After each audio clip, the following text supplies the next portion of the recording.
देखो आजकल की लड़कियां कितनी बेशर्म है, अपने बॉयफ्रेंड की वजह से अपनी जान ले ली, अपने माँ बाप के बारे में बिल्कुल भी नहीं सोचा। So mental health is not a joke. आपको इतना भी टाइम नहीं मिलेगा, आपको कुछ समझ ही नहीं आएगा। माँ बाप तो दूर की बात है, जब आप अपनी जान लेने पे मजबूर हो जाते हो तो ये खुद सोच लो कि मेंटल हेल्थ कितनी डेंजरस है। हेलो एवरीवन, कैसे हैं आप सब? I hope you all are really good at your own places and I hope आप सब लोग हेल्दी होंगे, not only physically but mentally also. So पिछले संडे मैंने अपना एक व्लॉग पोस्ट किया था और वो बेसिकली एक इंट्रोडक्शन वीडियो था मेरे इस नए इनिशिएटिव के लिए, which is mindful Sundays with Riya. And today I am super excited to welcome you all to the first episode of mindful Sundays with Riya. तो आज मैं बहुत ज़्यादा खुश भी हूँ और थोड़ी बहुत नर्वस भी हूँ कि मतलब फर्स्ट एपिसोड है, अभी मैं शूट कर रही हूँ। अब तक तो आप सब लोग देख रहे होंगे इसको, बट अभी जब मैं इसको शूट कर रही हूँ तो I am a bit nervous कि पता नहीं मैं क्या बात करूँगी, कैसे बात करूँगी और आप लोगों को पसंद भी आएगा या नहीं। So I am open for all the comments. अगर आपको लगता है कि मुझे किसी जगह पे कुछ इम्प्रूव करना चाहिए था या कुछ और ऐड करना चाहिए था तो you can comment in the comment section below. और अगर आपको सब ठीक लगता है तो भी I am open for appreciation. You can always appreciate me in the comments. So चलिए, without any further long never ending let's get into the video and let's discuss today's topic. So guys, आज का जो topic मैंने choose किया है वो एक बहुत ही इम्पॉर्टेंट टॉपिक है और इस टॉपिक के बिना हमारी साइकोलॉजी की पढ़ाई या फिर psychology as a whole subject वो बिल्कुल अधूरा है। और ये जो टॉपिक है ये मेरे इस mindful Sundays with Riya initiative का एक फाउंडेशन स्टोन है, यानी कि इसकी नींव है। तो आप खुद समझ सकते हैं कि ये टॉपिक हमारे लिए कितना ज़रूरी है। कि बिना इसको समझे मैं आपसे जितने भी आगे आने वाले संडेज़ में बात करती रहूँगी वो पॉइंटलेस है, क्योंकि अगर आपको ये चीज़ समझ नहीं आई तो आपको आगे आने वाली कोई भी चीज़ समझ नहीं आ पाएगी। तो इस वीडियो को एंड तक देखिएगा और इसको समझने की कोशिश कीजिएगा कि मैं इसमें बोलने की क्या कोशिश कर रही हूँ। तो वैसे तो आपने वीडियो डिस्क्रिप्शन में भी पढ़ लिया होगा और मेरे टाइटल में भी पढ़ लिया होगा, इनफैक्ट थंबनेल में भी पढ़ लिया होगा कि आज हम किस बारे में बात करने वाले हैं। So welcome to mindful Sundays with Riya episode 1, in which today we will be talking about mental health. तो मेंटल हेल्थ के इम्पोर्टेंस के ऊपर मुझे आपको ज़्यादा लेक्चर देने की तो ज़रूरत नहीं है, क्योंकि मुझे ऐसा लगता है कि आजकल हर एक इंसान को पता है कि मेंटल हेल्थ की वैल्यू क्या है। और अगर मैं हिंदी में कहूँ तो मेंटल हेल्थ मतलब आपका मानसिक स्वास्थ्य, या फिर अगर मैं ये भी कहूँ कि हमारी जो मेंटल हेल्थ है वो हमारी फिजिकल हेल्थ से भी ज़्यादा ज़रूरी है, तो भी मुझे नहीं लगता कि मैं कहीं गलत कह रही होंगी। क्योंकि हमारी जो फिजिकल हेल्थ है उसमें हमें आउटर सिम्टम्स देखने को मिलते हैं। आपकी बॉडी आपको इशारा देने की कोशिश करती है कि मैं ठीक नहीं हूँ। जैसे कि अगर मैं बात करूँ हार्ट अटैक की, तो ऐसा बोला जाता है कि आपकी बॉडी आपको बहुत सारे सिम्टम्स देती है हार्ट अटैक आने से पहले, जैसे कि स्वेटिंग होना या फिर चेस्ट पेन होना, आर्म्स में पेन होना। मेंटल हेल्थ एक ऐसी चीज़ है जो ख़राब होने से पहले आपको इशारे तो देती है, पर आपको वो कभी समझ नहीं आएंगे, क्योंकि आपको लगता है कि हम तो बिल्कुल ठीक है, हमें तो कुछ हुआ ही नहीं है। और लोग हमेशा मेंटल हेल्थ को फिजिकल हेल्थ से एसोसिएट करने की कोशिश करते हैं कि यार मेरे साथ तो कभी कुछ हुआ नहीं, मतलब मैं तो दिमाग से बिल्कुल ठीक हूँ, ना मुझे दिमाग में कोई क्लॉटिंग है, ना मेरा दिमाग का कोई ऑपरेशन हुआ है। सबसे पहली बात तो mental illness can happen to anyone. It doesn't matter कि उनकी एज क्या है, इट डजंट मैटर कि वो कितने हेल्दी है। आपके फिजिकल टेस्ट में एक भी चीज़ नहीं है, बट फिर भी आपकी मेंटल हेल्थ खराब हो सकती है। तो ये एक साइलेंट किलर है जो कि आपको पता नहीं चलेगा, बट धीरे धीरे it will lead you to a destination from where coming back won't be easy for you. अगर मैं बात करूँ साइकोलॉजी की, तो साइकोलॉजी एक बेसिक से सवाल पे अटकी हुई है। वो सवाल है कि क्या मैं ठीक हूँ? और जब आपको लगे कि आप ठीक नहीं है तो इसमें कोई शर्म नहीं है कि आप लोग किसी प्रोफेशनल की हेल्प लें या फिर किसी अपने फैमिली मेम्बर से या फ्रेंड से डिस्कस करिए that I am not feeling okay. तो आज हम इसी बेसिक से सवाल से शुरू करेंगे, बेसिक से टॉपिक से शुरू करेंगे और आपको बताएंगे कि मेंटल हेल्थ क्या होती है, इसके सिम्टम्स क्या क्या होते हैं। और आज हम ये भी जानने की कोशिश करेंगे कि कैसे हम समझ सकते हैं कि आप या कोई और मेंटली हेल्दी है या नहीं, और अगर नहीं है तो क्या करें कि उसकी थोड़ी मेंटल हेल्थ इम्प्रूव हो सके। तो सबसे पहले हम बात करेंगे इस टॉपिक के बारे में कि मेंटल हेल्थ होती क्या है। अगर मैं मेंटल हेल्थ की बात करूँ तो मेंटल हेल्थ का मतलब ये नहीं होता कि आप हमेशा खुश रहो। मेंटल हेल्थ का मतलब ये होता है कि जब आपको पता है कि आपके साथ कुछ गड़बड़ हो रही है और आप उस चीज़ के बारे में अवेयर हो। जैसे आप किसी चीज़ के बारे में बहुत ज़्यादा सोच रहे हैं जिसकी वजह से आपको रात को नींद नहीं आ रही है, आपको बहुत ज़्यादा स्ट्रेस फील हो रहा है और आपकी बॉडी को पता है कि there is something wrong with me, मैं यूजुअली ऐसे नहीं होता हूँ या ऐसे नहीं होती हूँ, यूजुअली मैं अच्छे से सो पाती, किसी वजह से मेरी जो डेली लाइफ है वो हिंडर हो रही है, मैं बहुत ज़्यादा लो फील कर रहा हूँ या कर रही हूँ। So this is mental health awareness. And mental health आपकी तभी ठीक रहती है जब आप इन सब चीज़ों के लिए अवेयर हो और इन सब चीज़ों के बारे में काम करते हो कि if you not feeling okay then you do something जिससे आपको ओके फील होने लगे। आपको अवेयर होना है उस चीज़ के बारे में, आपकी बॉडी के साथ कुछ सही नहीं चल रहा है and you are doing everything to make it feel okay. और अगर आप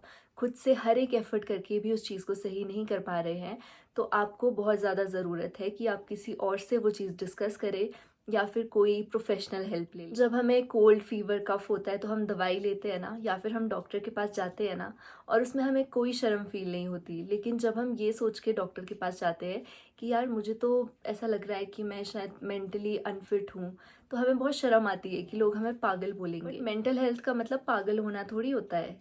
मेंटल हेल्थ का मतलब ये होता है कि आप अपने थॉट्स, फीलिंग्स और बिहेवियर्स के बारे में अवेयर हो रहे हो। मेंटल हेल्थ आपके लिए बहुत ज़्यादा ज़रूरी है क्योंकि ये आपको अपने इमोशंस को रेगुलेट करने में हेल्प करती है।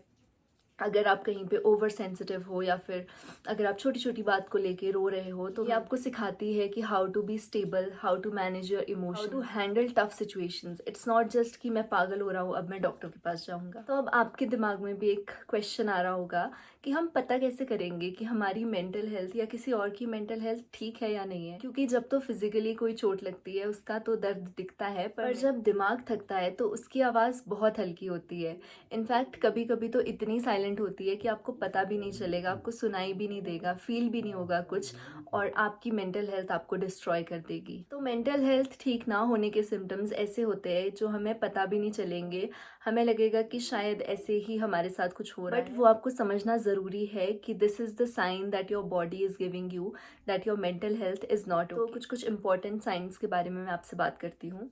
सबसे पहली चीज़ होती है हमारा सोशल विड्रॉल। सोशल विड्रॉल यानी कि लोगों से बिल्कुल डिटैच हो जाना। आपको ऐसा लगता है कि आपको अब क्राउडी प्लेसेस में इंटरेस्ट नहीं रह गया, आपको आइसोलेशन में अच्छा लगता है, आपको लगता है कि बस आपको कोई डिस्टर्ब ना करे, आप बस अपने में रहें, तो ये एक साइन है जो आपकी बॉडी आपको देना चाहती है अबाउट योर मेंटल हेल्थ। कभी कभी यू माइट फील कि हाँ यार अब बहुत हो रहा है, यानी कि कभी आपको बहुत ज़्यादा एक्सपोजर हो जाता है पब्लिक प्लेसेस पे, तो आप सोचते हो कि नहीं अब मैं अपने लिए थोड़ा सा टाइम निकालना चाहता हूँ, that is fine, that is okay. But जब आपको सडनली ऐसा लगे कि यार मुझसे नहीं हो रहा है, I am not comfortable around people, I don't feel like my self around people, so it is a sign, you must understand it. दूसरा साइन जो आपको आपकी बॉडी देती है वो है लो एपेटाइट। कभी कभी ऐसा हो सकता है कि आपकी फिजिकल हेल्थ की वजह से आपका खाने पीने का मन ना कर रहा हो, बट उसके अलावा अगर आपको ऐसा लगता है कि मुझे तो कोई फिजिकल कंडीशन नहीं है फिर भी मेरे साथ ऐसा हो रहा है, लगातार 4-5 दिन से या एक हफ्ते से मेरे साथ ऐसा ही हुए जा रहा है कि मेरा कुछ खाने पीने को मन ही नहीं कर रहा है, तो this is also a sign that your body is trying to give you. Third है लॉस ऑफ इंटरेस्ट। तो अभी हमने बात करी सोशल विड्रॉल के बारे में, this thing is related to your own interest.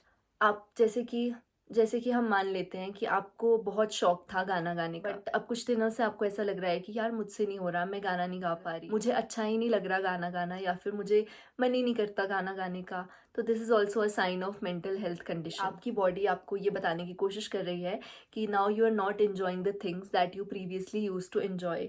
कभी कभी इंटरेस्ट चेंज हो जाता है, that is a different thing, पर अगर आपको अब ऐसा लग रहा है कि you are not able to have that interest in any thing, या फिर जो आप पहले इंजॉय करते थे चीज़ें अब आपको वो चीज़ें बहुत अनॉय करने लगी है, तो this is also a sign of mental health condition. So the next sign is नींद डिस्टर्ब हो जाना। जी हाँ, अगर आपको ऐसा लगता है ढंग से रेस्ट नहीं कर पा रहे हो, आप सोने की कोशिश करते हो बट आपके दिमाग में कॉन्स्टेंटली थॉट्स आते रहते हैं, so that is also a sign कि आपकी मेंटल हेल्थ ठीक नहीं है। और जितने भी मुझे यंग एडल्ट्स देख रहे हैं या फिर टीनेजर्स देख रहे हैं उन सबको मैं बताना चाहती हूँ, अगर आपका कभी ब्रेकअप हो जाता है तो भी यूजुअली ऐसा होता है कि आपको रात को नींद ना आए, आप सोचते रहते हो कि यार ये क्यों हुआ, कैसे हुआ, या फिर आपके साथ कोई आपकी किसी से लड़ाई हो जाए, आपके फ्रेंड से लड़ाई हो जाए, तो आप सोचते रहते हो कि यार ऐसा क्यों हुआ, ऐसा क्यों हुआ. So this is also a stress that you are taking, which is a sign that your mental health is not okay. So you need to address, take initiatives जो आपको इससे बाहर आने में हेल्प करें. आखिरी साइन जिसकी मैं बात करने वाली हूँ वो है आपका मूड चेंज, या फिर मूड स्विंग्स कह सकते हैं, या फिर लो मूड रहना कह सकते हैं. आप इस चीज़ को ऐसे समझ सकते हैं कि मान लो आपकी ज़िंदगी में सब कुछ परफेक्ट चल रहा है, you are earning well, you have a home, you have a car, you have family, सब कुछ है आपके पास, बट फिर भी आपको अच्छा नहीं लगता है. आपको ऐसा लगता है कि you are constantly feeling low. आपका कभी मूड चेंज हो जाता है, कभी आप हंसते खेलते, next minute you are in a depressing state. So this is also a sign that your body tries to give you when you are not mentally healthy. अब मैं आपको एक रियल लाइफ एग्जांपल देती हूँ. कुछ महीने पहले की बात है, एक सोलन की लड़की थी, आप सबने ये न्यूज़ सुनी होगी. तो शी वॉज 19 ईयर्स ओल्ड, और उसने लाइव आके फेसबुक पे खुद को फांसी लगा ली. So just imagine the mental torture वो झेल रही होगी कि उसे ये स्टेप लेना पड़ा. तो मेंटल हेल्थ इतनी साइलेंट होती है कि वो आपको इस हद तक मजबूर कर देती है कि आप अपनी जान ले लो. So I was going through her profile obviously after ये न्यूज़ इतनी ज़्यादा फैली, तो मैंने भी उसकी प्रोफाइल चेक करी थी. और काफ़ी लोग बोल रहे थे कि शायद इसने ये सब इसलिए किया क्योंकि उसके जो फियांसे है या फिर उसका जो बॉयफ्रेंड था, उसकी डेथ हो गई थी 6 महीने पहले. वो बेसिकली ग्रीफ में थी और वो ग्रीफ हैंडल नहीं कर पाई, जिस वजह से उसने ये सब कुछ कर लिया अपने साथ. तो अब मैं आपको वो साइंस समझाने की कोशिश शायद वो दे रही थी अपनी वीडियोस के थ्रू, बट कोई समझ नहीं पाया, क्योंकि आजकल ये ट्रेंड है कि हम लोग अगर रो के वीडियो बना रहे हैं तो वो ज़्यादा ट्रेंडिंग होगी. सो मैंने उसकी पिछली कुछ वीडियोस में, जब से उसके बॉयफ्रेंड के साथ ये सब कुछ हुआ, तो तब से मैंने उसकी वीडियोस में, मतलब बाद में ऑब्वियसली मैंने नोटिस करना शुरू किया कि वो बहुत ही सैड सॉन्ग्स पे रील्स बनाने लग गई थी. इट वाज, मतलब ऐसा कुछ मुझे याद नहीं आ रहा, बट कि तेरे बिना मेरा कोई गुजारा नहीं है, समथिंग लाइक दिस. या फिर कभी वो रोते हुए वीडियो बनाती थी, कभी वो अपने आप को स्ट्रॉन्ग दिखाने की कोशिश करती थी, तो she was trying to do pushups and all, but उसमें भी उसने वो सैड गाना लगाया होता था. तो maybe she was not able to handle that grief. अब शायद कुछ साइंस और सिम्टम्स थे वो जो शो कर रही थी. और कुछ लोग, मैंने देखा कि जब ये न्यूज़ वायरल हुई कि उसके बॉयफ्रेंड की वजह से शायद उसने ऐसा किया, तो लोग बोल रहे हैं कि देखो आजकल की लड़कियां कितनी बेशर्म है, अपने बॉयफ्रेंड की वजह से अपनी जान ले ली, अपने माँ बाप के बारे में बिल्कुल भी नहीं सोचा. So mental health is not a joke. आपको इतना भी टाइम नहीं मिलेगा, आपको कुछ समझ ही नहीं आएगा. माँ बाप तो दूर की बात है, जब आप अपनी जान लेने पे मजबूर हो जाते हो तो ये खुद सोच लो कि मेंटल हेल्थ कितनी डेंजरस है. इसमें इंसान इतना पागल हो जाता है, उसको कुछ दिखाई नहीं देता, कुछ सुनाई नहीं देता. आप लोग खुद सोचो, खुद इमेजिन करो कि जो इंसान अपनी लाइफ लेने पे मजबूर हो जाता है, वो उसके पास इतना टाइम होगा सोचने का कि मैं अपने माँ बाप के बारे में सोचता हूँ, या फिर मैं किसी उसके बारे में सोचूं जो मुझे इतना प्यार करता है. तो ये एक इतना साइलेंट बैटल है कि ये आपको अंदर से इतना खोखला कर देता है कि आपके पास कोई वजह ही नहीं बचती जीने की. आपको ऐसा लगता है कि माई लाइफ इज पॉइंटलेस. ये आपको उस टाइम पे हेल्प लेना बहुत ज़रूरी है. और अब आप लोग सोचोगे कि बहुत सारे लोग दुनिया में रोज़ मरते हैं, बट उनके घर वाले तो नहीं जाके पीछे से सुसाइड कर लेते. तो मैं ये बिल्कुल भी नहीं कह रही हूँ, मैं सिर्फ इतनी आने की कोशिश कर रही हूँ आपको कि कुछ लोग ऐसे होते हैं जो अपना ग्रीफ हैंडल नहीं कर पाते हैं अच्छे से. उनको बहुत ज़्यादा हेल्प की ज़रूरत पड़ती है ग्रीफ से बाहर आने के लिए. इसलिए कहीं ना कहीं उनको आई एडवाइस कि उनको प्रोफेशनल हेल्प लेनी चाहिए, क्योंकि सबको पता होता है कि आपकी मेंटल हेल्थ ठीक नहीं है, आपको हेल्प की ज़रूरत है.